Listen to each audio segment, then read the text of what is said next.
Hello everyone, this is Dr. Lex and welcome to my channel. This channel has actually existed for 10 years already, but until now I've only used it to upload 3 random videos, like this dramatic gopher related video, which was a thing 10 years ago, and also this ticking digital clock video, which is extremely popular for some reason, and which is probably the only reason why this channel already has like 595 subscribers. But I now plan to repurpose this channel mainly for lockpicking related videos.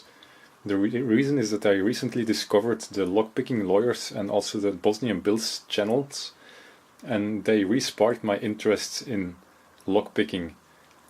So I found me all the locks I could find that were lying around. I tried picking them, and after some practice it went surprisingly well. So that will be the main content for this channel from now on. I don't promise there will be regular updates. There could be one update a week, one update a month, maybe even less. It will be quite random. I will publish them as they come. But now let's get started. My most recent acquisition is this solid aluminium padlock by Kasp. On their security scale, which goes up to 15, it scores a 7 for medium. And the packaging says it's suitable for securing sheds, gates, lock-offs and other medium security applications. And it also has a 10-year guarantee, which is nice.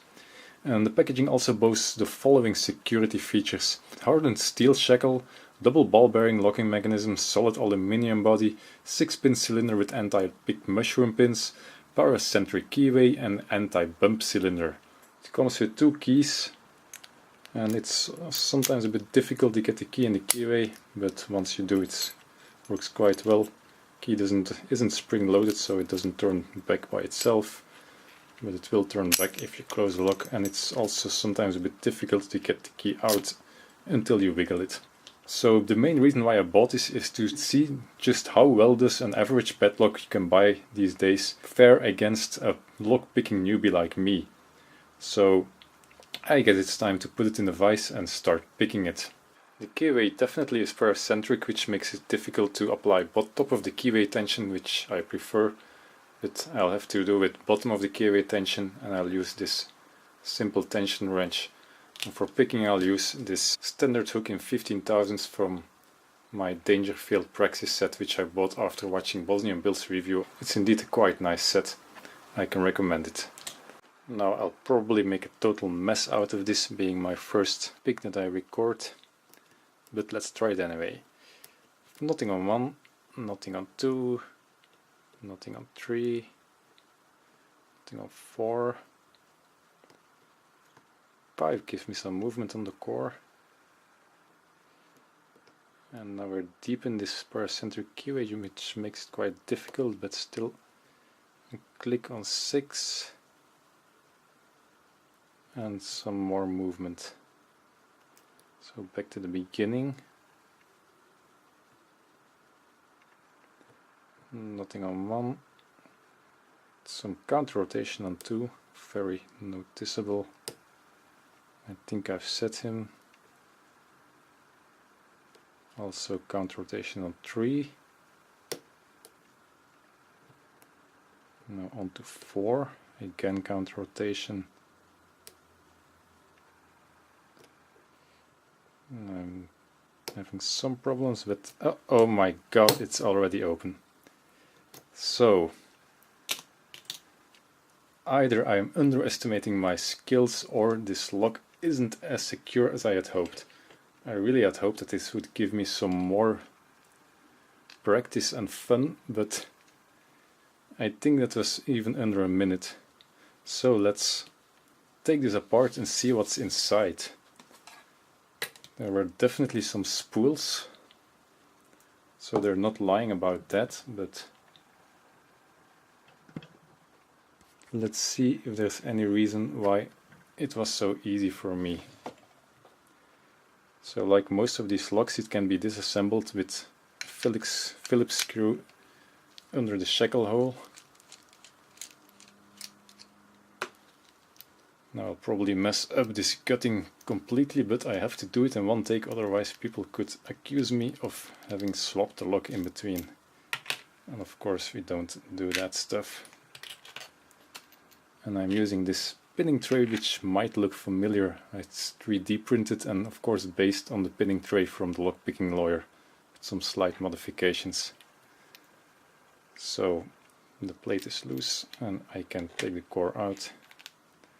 It's a pretty standard looking core.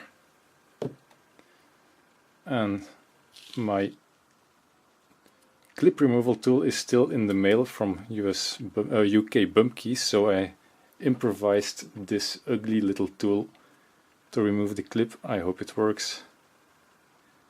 It looks like the actual tool, but it's made out of a sheet of aluminium. And there may be blood while trying to use this, but I tried it before and it did work. Of course, now that I'm recording this on video, it won't work as usual. And also,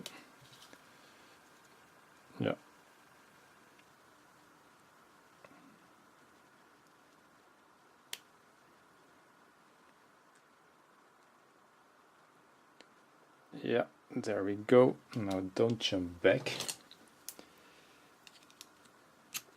And the clip is off.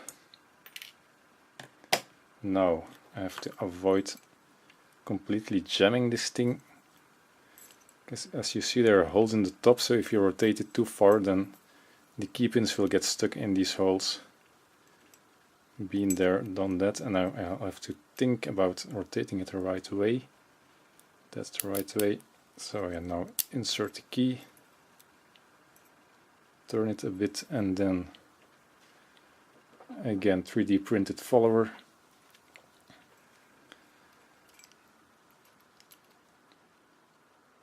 And now let's try not to spill everything on the table.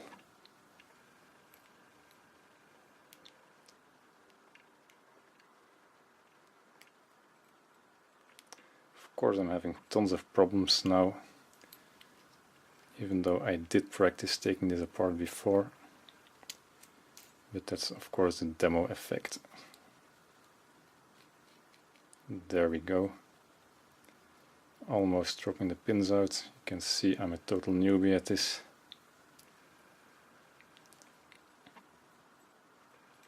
So now we can start dropping the pins. First key pin is a steel pin and it's serrated. Second one is brass, also serrated. Third is also brass, not serrated, just standard.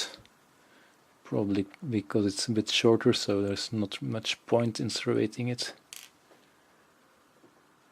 4 is also standard.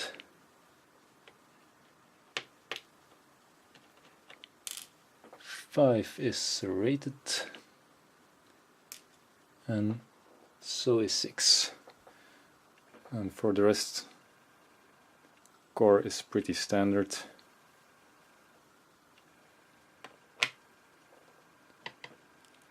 So now let's get the driver pins out, which has an even higher risk of making total mess. I don't have the right tweezers yet, but these will have to do. So I can already see that the first driver pin is also stainless steel, or just steel. So it's just a standard steel pin.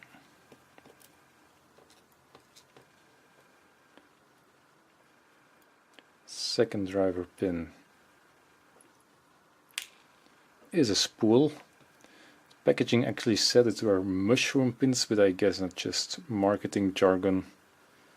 I would have expected them to be T-pins or something for mushroom, but apparently mushroom is a spool in their marketing jargon. I'm already making a mess, I see, because I'm missing a pin. I have no idea where pin 3 went. It's of course here, and I'm placing them in the wrong order. But again, 3 was again a spool, and I suspect they are all spools except 1, so 4 is also a spool.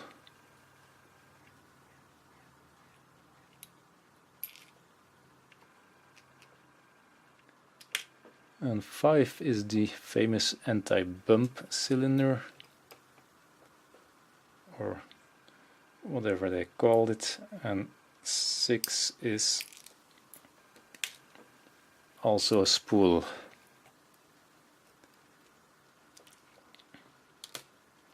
And of course the springs are still inside.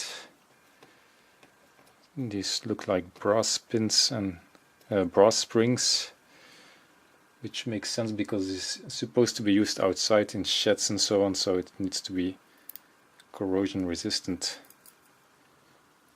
I can just spill all the springs out. I think they're all the same. Indeed they are. So that's it. It's a quite standard core, nothing special about it.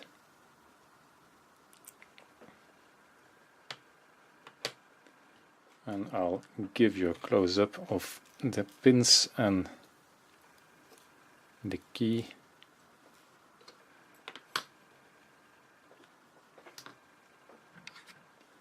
And add some extra light for that.